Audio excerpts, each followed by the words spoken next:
Tell me, does your brain ever feel, I don't know, less like a supercomputer and more like an old web browser? The one with 20 tabs open, maybe 3 playing random videos, and just constant notifications popping up, that relentless pinging, the endless scrolling. It honestly feels like it's hijacking our focus sometimes, stealing our peace, really. If that sounds familiar, well, trust me, you're definitely not alone. So today, we're diving deep into something kind of paradoxical. What if being less available actually makes you more present? We're going to explore how pulling the plug, strategically becoming unavailable, isn't really about missing out. It's more about rediscovering this profound inner calm and maybe even hitting a reset button on your brain. That's exactly right. It's a crucial distinction, and it's really the core of what we're looking at today. Our mission, you could say, in this deep dive is to uncover a bit of a counterintuitive truth.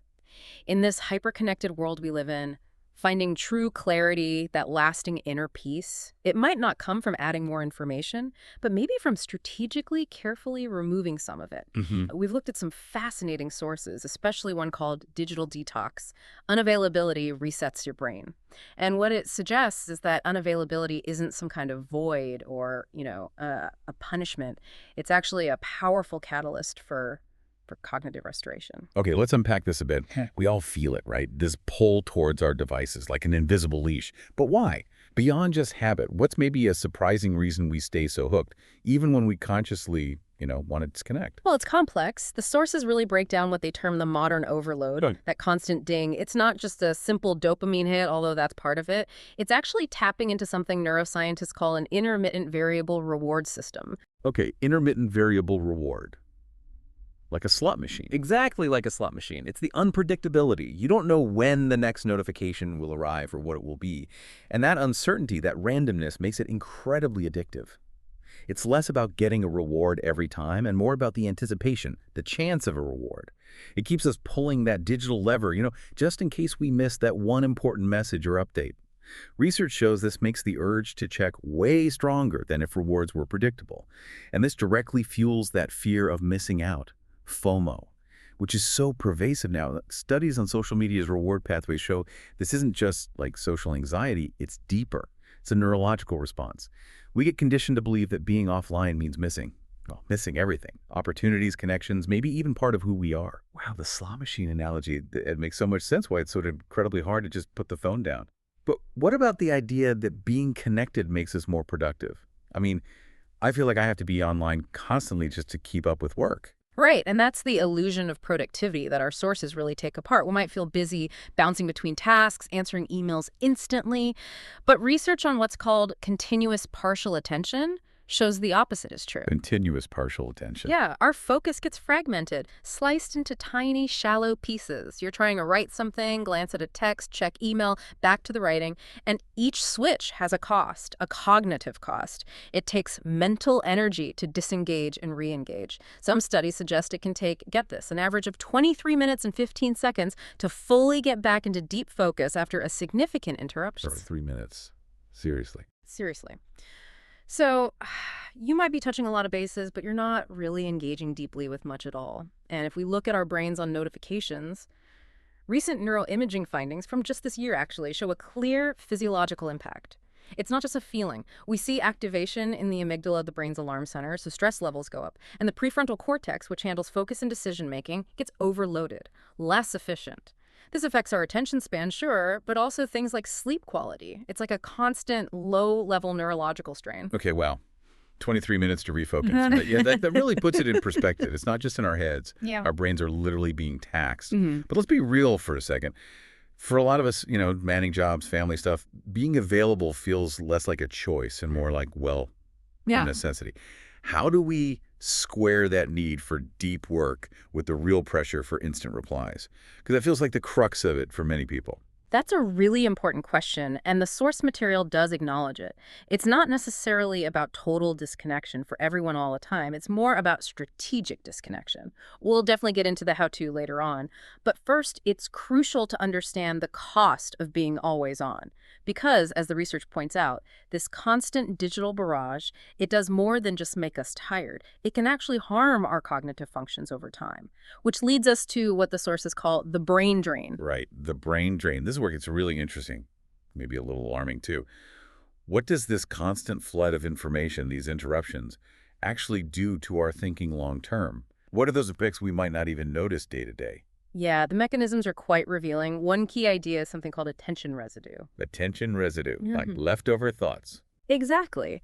Imagine you switch from writing an intense email to trying to listen in a meeting. Even though you've switched tasks, part of your brain is still chewing on that email. Lingering thoughts, maybe some emotions tied to it.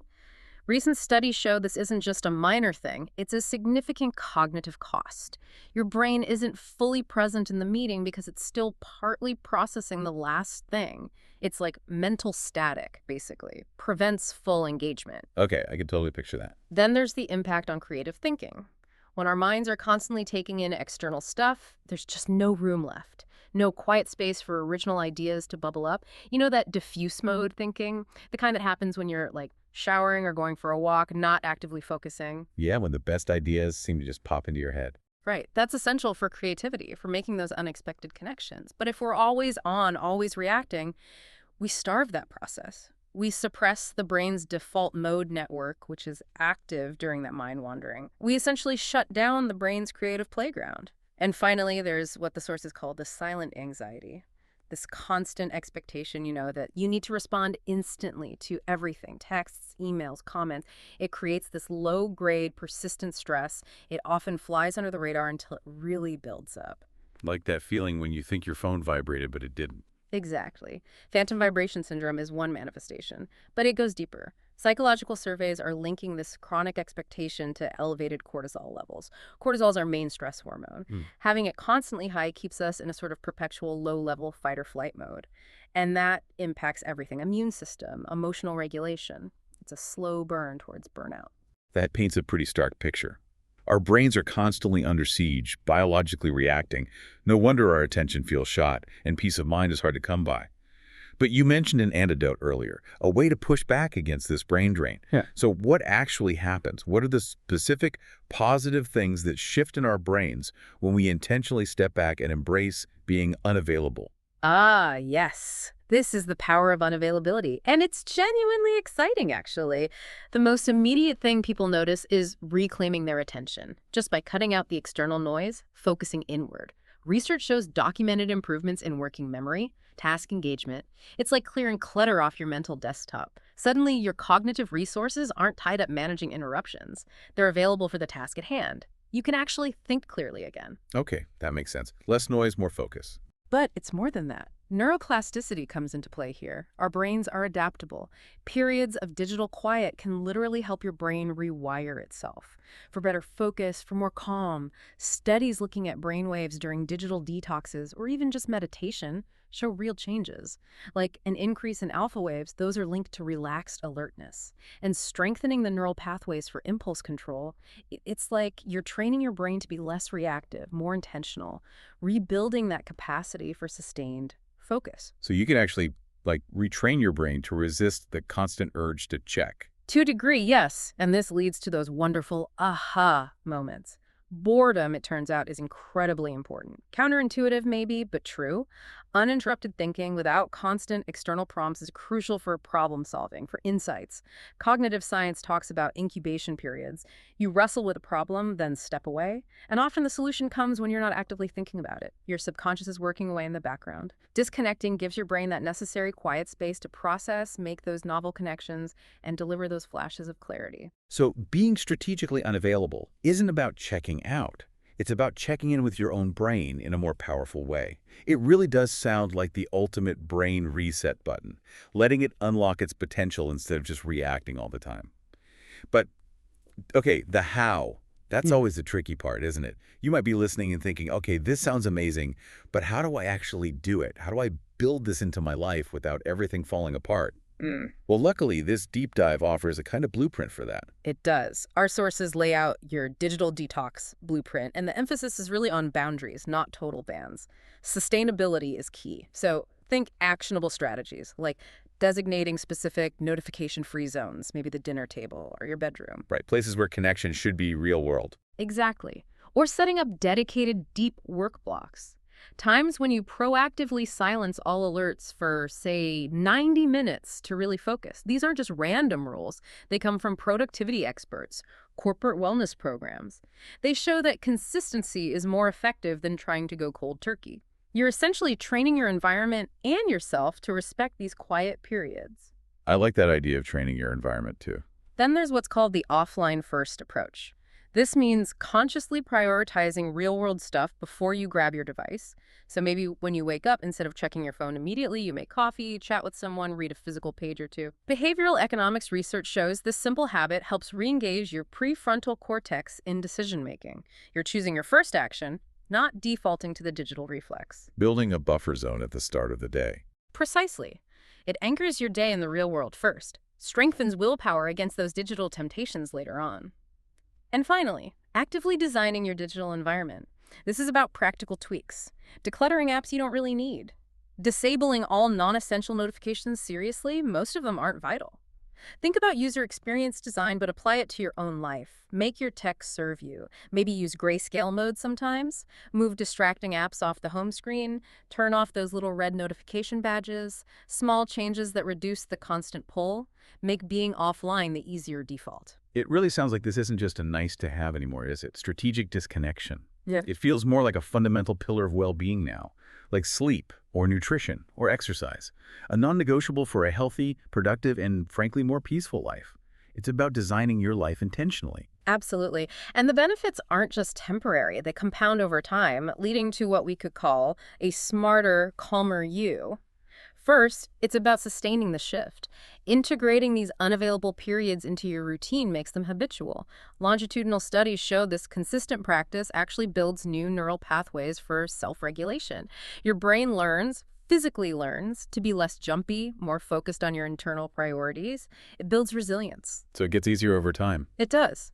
And this has a huge knock-on effect on relationships and presence. When you're truly present with people, no phone glancing, really listen, it changes everything. Eye contact, picking up on subtle cues.